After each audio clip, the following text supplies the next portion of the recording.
6:11 a.m. Bernal Heights. The city is still holding its breath. A thin layer of fog drifts low, not rushing, not lifting, just hovering, as if San Francisco itself isn't ready to wake up yet.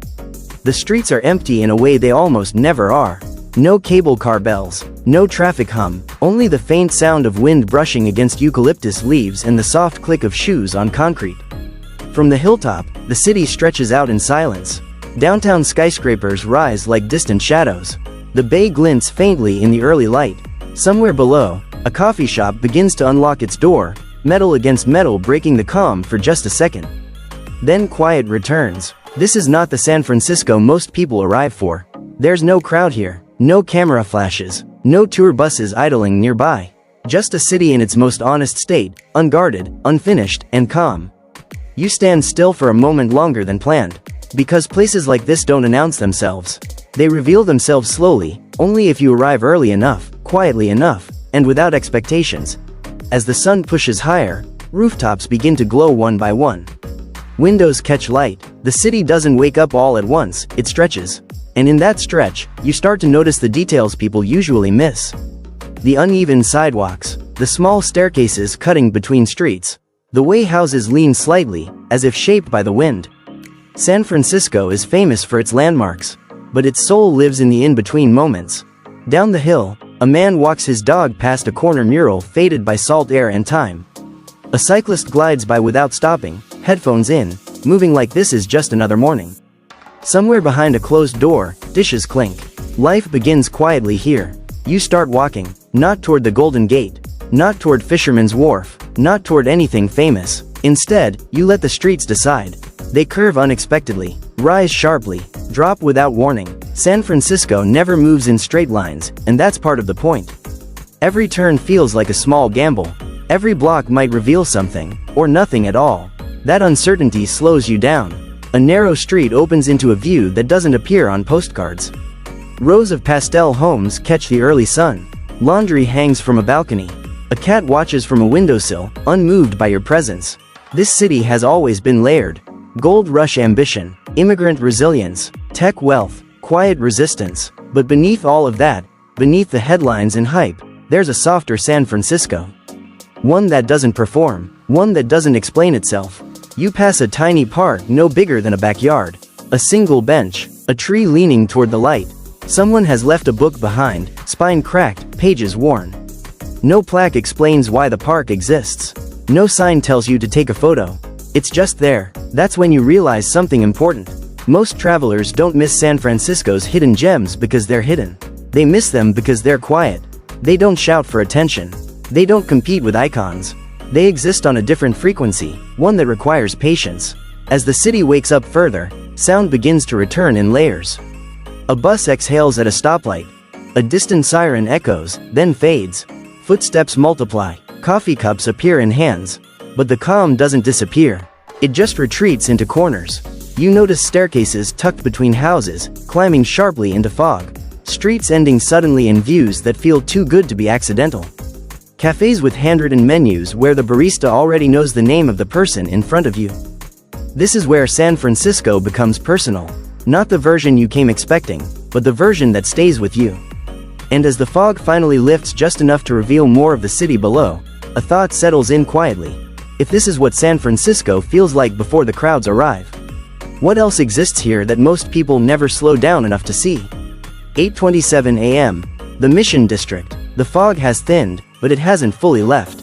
Sunlight spills unevenly across the streets here, catching the edges of murals before it reaches the sidewalks.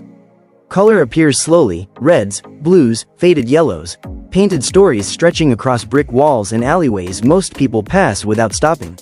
The city is awake now. Not rushed, just moving. A delivery truck hums softly as it unloads bread. A street sweeper brushes last night away. Somewhere nearby, a radio plays low behind a half-open door. This part of San Francisco doesn't perform for visitors. It continues its routine whether anyone is watching or not. You walk without a plan. That's important, because the hidden San Francisco doesn't reward schedules. It rewards curiosity. A narrow alley pulls your attention, not because it's beautiful, but because it feels lived in. Trash bins pushed against walls. Fire escapes overhead, the smell of tortillas drifting from somewhere unseen. You step inside the alley, and suddenly the city changes scale. The noise fades, footsteps echo differently here, the walls feel closer, the air feels warmer, a mural stretches across the bricks, faces, symbols, memories layered over time. Some paint is fresh, some is peeling, none of it feels accidental. This isn't street art for photos. It's a conversation. You notice small details now. Stickers layered on street signs. A handwritten note taped to a lamppost.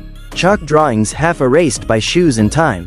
These aren't attractions. They're traces. The mission has always been a place of overlap, cultures, generations, ideas. And you feel it not in museums or tours, but in the spaces between buildings. In the way people greet each other. In the way cafés spill onto sidewalks without asking permission. You stop at a corner cafe with no line outside. Inside, the light is soft. Wood worn smooth by years of elbows and coffee cups. The barista moves without hurry, pulling espresso like it's muscle memory. Locals sit alone or in pairs, not staring at screens, just existing. No one is rushing you out. That alone feels rare. From the window, you watch the street move. A mother walking her child to school. A man unlocking his bike, helmet already scratched from years of use. A couple arguing quietly, then laughing just as quietly. These are the moments that don't make it into travel videos. But they're the ones that make a place feel real. Back outside, the streets begin to climb again. San Francisco always climbs when you're not expecting it. Legs adjust, breathing slows. You turn a corner and suddenly the city opens up. A view framed by houses, the skyline appearing like a suggestion rather than a statement. This view doesn't have a name. No overlook, no plaque, just a moment where the city aligns just right. You stand there longer than necessary. Because once you notice how often this happens here, you realize something. San Francisco is constantly offering beauty. It just doesn't repeat itself. A staircase appears between two buildings, narrow and steep, almost daring you to climb it. You do. Halfway up, you hear laughter from a window above. Music from somewhere below. Wind moving through trees you can't yet see. At the top, there's no grand reveal. Just a quiet street, a few parked cars, a small community garden squeezed into a slope, cared for by people whose names you don't know. It feels private, almost borrowed. This is the San Francisco locals protect without saying so. Not by hiding it, but by not advertising it. As you continue, you start to understand why so many visitors leave with mixed feelings about this city. They see the crowds, the prices, the headlines, they follow the same paths, guided by lists made for everyone. But this version of San Francisco doesn't live on lists. It lives on detours, on pauses, on decisions to turn left instead of right. You notice how often the city invites you to slow down, through steep hills that force brakes, through views that stop you mid-step, through neighborhoods that don't rush to explain themselves. The farther you move from the obvious, the more personal the city becomes. By late morning, the streets grow busier. Conversations overlap, cafes fill, traffic thickens. The hidden moments don't disappear, but they retreat again, folding themselves into corners and side streets. You realize something quietly. San Francisco isn't hiding its gems. It's testing your patience. And as you look down another side street, one you hadn't planned to take, you wonder, if the city keeps rewarding those who wander, how much more is waiting just beyond the routes everyone else follows? 11:46 a.m. Potrero Hill. The sun finally feels intentional. Here, the light lands cleanly, no fog to soften it, no tall buildings to interrupt it. The air is warmer. Still, the city feels farther away, even though it isn't. This is where San Francisco changes its voice. The streets are quieter now. Not empty, but settled. Houses line the hills with a confidence that feels earned, not displayed. Front doors open directly onto the sidewalk. Small plants sit in mismatched pots. Wind chimes move slightly, even when the air seems still. Nothing here is asking for attention. You pass people who look like they belong to the rhythm of the street. Someone watering plants slowly, deliberately. A neighbor stopping mid-walk to talk, not because they have time, but because they've made time. This isn't a place you rush through. At the crest of the hill, a park opens without warning. No gate, no announcement, just grass, benches, and a view that feels almost unfair in its simplicity. The city stretches out below, industrial rooftops mixing with distant water, bridges cutting thin lines across the horizon. You sit, and for the first time since arriving, you stop moving. From here, San Francisco feels layered but calm. The city's contradictions soften at this distance. The noise becomes texture instead of interruption. You notice how the wind carries sounds upward, laughter, engines, fragments of conversation, blended into something steady and low. A man sits a few benches away, reading. He doesn't look up. A woman walks her dog along the edge of the park, leash loose, unhurried. Somewhere behind you, someone opens a lunch container. The smell of citrus drifts briefly, then disappears. This is local life at its most unremarkable. And somehow, that makes it beautiful. You realize then that the hidden side of San Francisco isn't defined by places, it's defined by permission. Permission to exist without explanation. Permission to enjoy a view without documenting it. Permission to stay longer than planned. As you leave the park, the streets slope downward again, guiding you toward neighborhoods that feel stitched together by time rather than design. Old industrial buildings sit next to cafés that didn't exist a decade ago. Faded signs remain even when the businesses they once named are gone. San Francisco never fully erases its past. It builds around it. A small bakery appears on a corner you almost miss. No branding, no line. Inside, shelves hold a few trays, nothing excessive. The person behind the counter greets you like they've seen you before, even if they haven't. You order without thinking. Outside, you eat standing up, leaning against a wall warmed by the sun. The city moves around you again. Faster now. Lunchtime energy. Conversations overlapping. Foot traffic thickening. But something has shifted. You're not watching the city anymore. You're inside it. You start noticing patterns locals don't think about. Which streets stay shaded, which corners collect wind, where people cross without signals because they know the timing. These aren't tips you find online. They're learned through presence. You wander into a small shop selling nothing essential, books, postcards, objects with no clear purpose. The owner barely looks up. Not rude, just trusting that you don't need help. You don't. As you leave, you realize how different this feels from the places designed for visitors.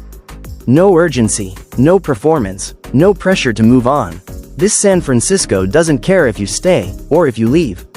And that's what makes you want to stay longer. As the afternoon begins to tilt, shadows stretch across the sidewalks. The light shifts again, softer now, more forgiving.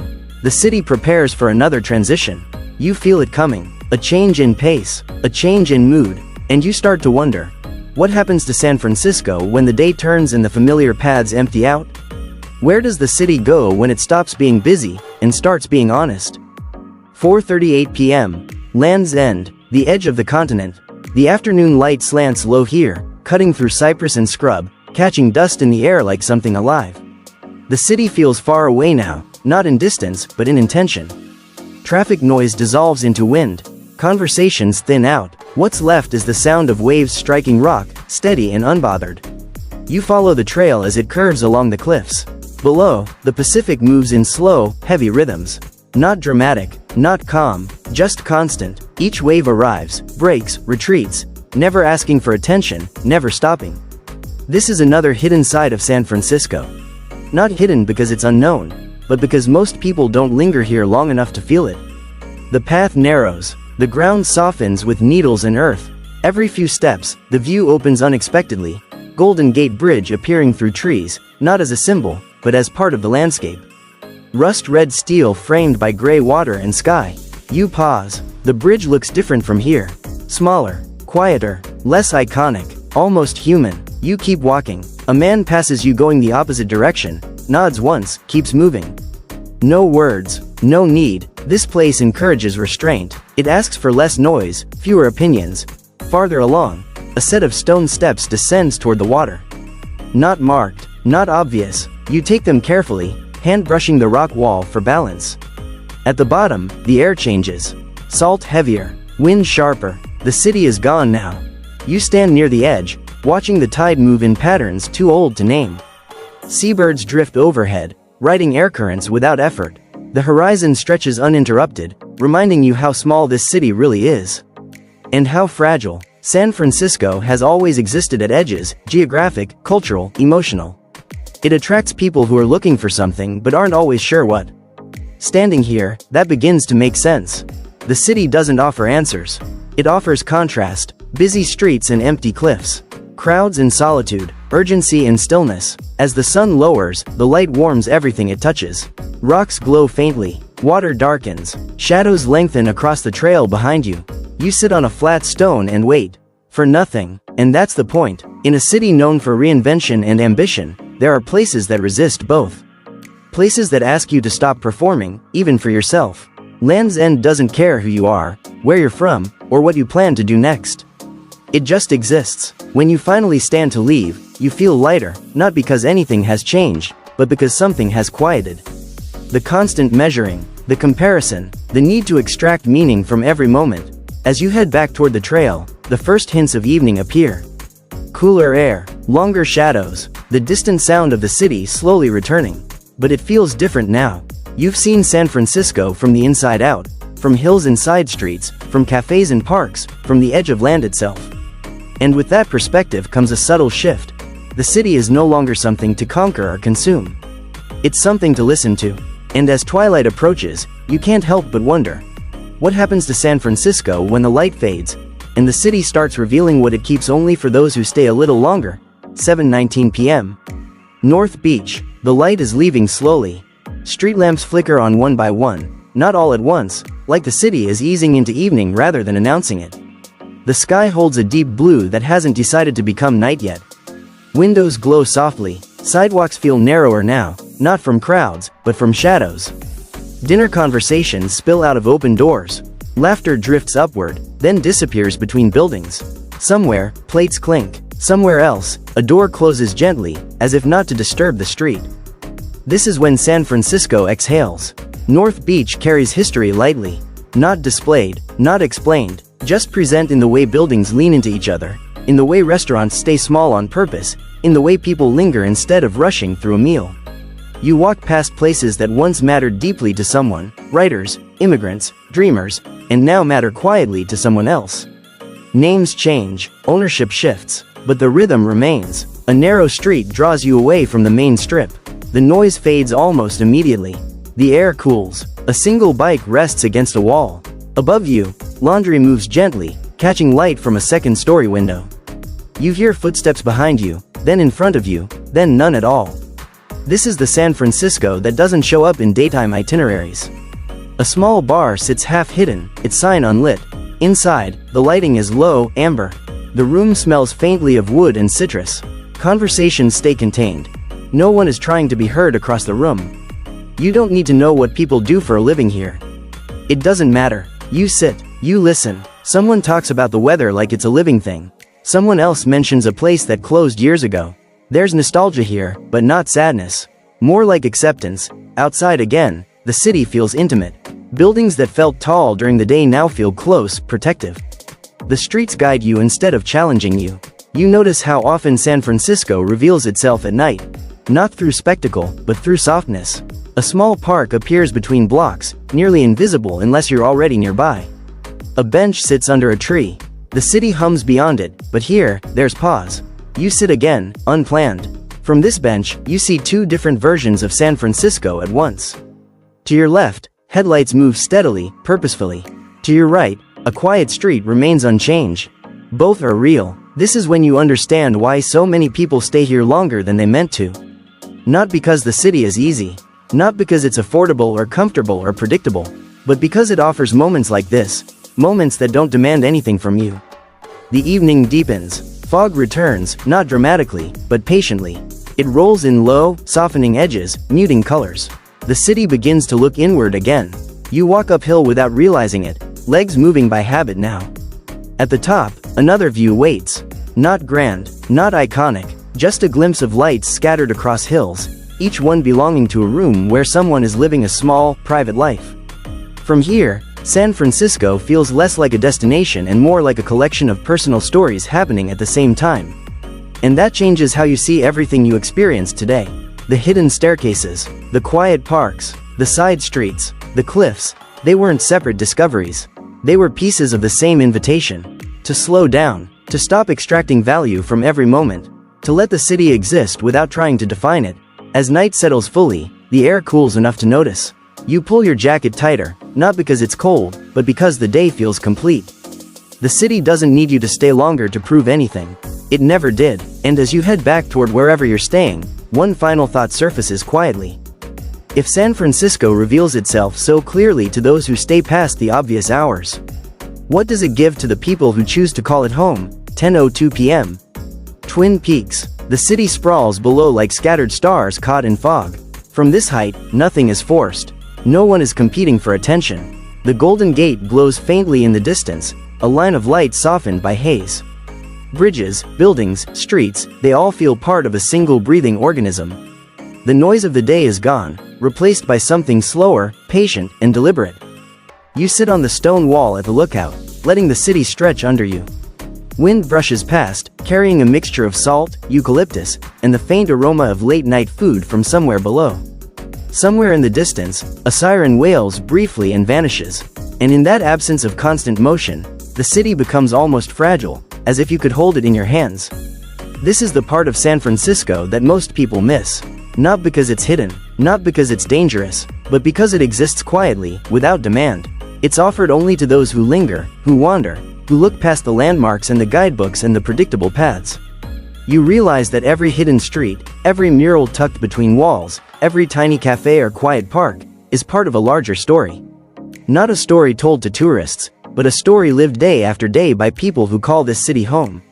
It's messy, layered, and intimate, and it refuses to be reduced to a checklist.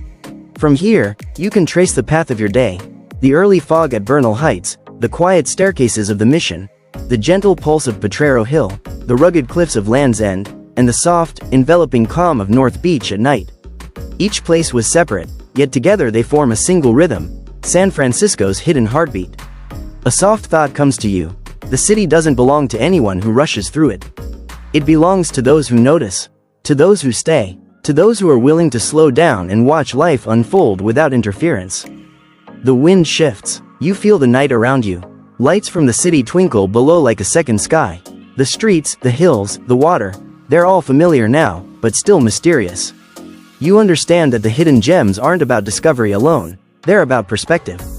About patience, about letting a city reveal itself in its own time, in its own quiet way. You rise, turning away from the view reluctantly. The path down is steep, but easy now. You know how to follow it without needing signs or crowds.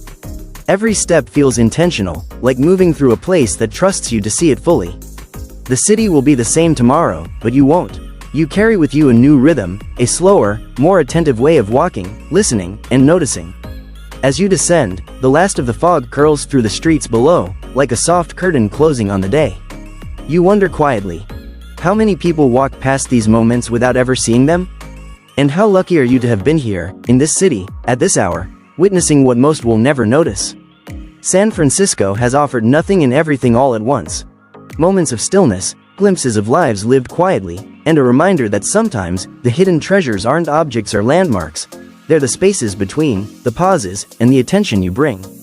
You step onto a street where the faint sound of late-night conversation drifts from a nearby cafe. The city exhales once more, and in that exhale, you feel that something has shifted inside you too.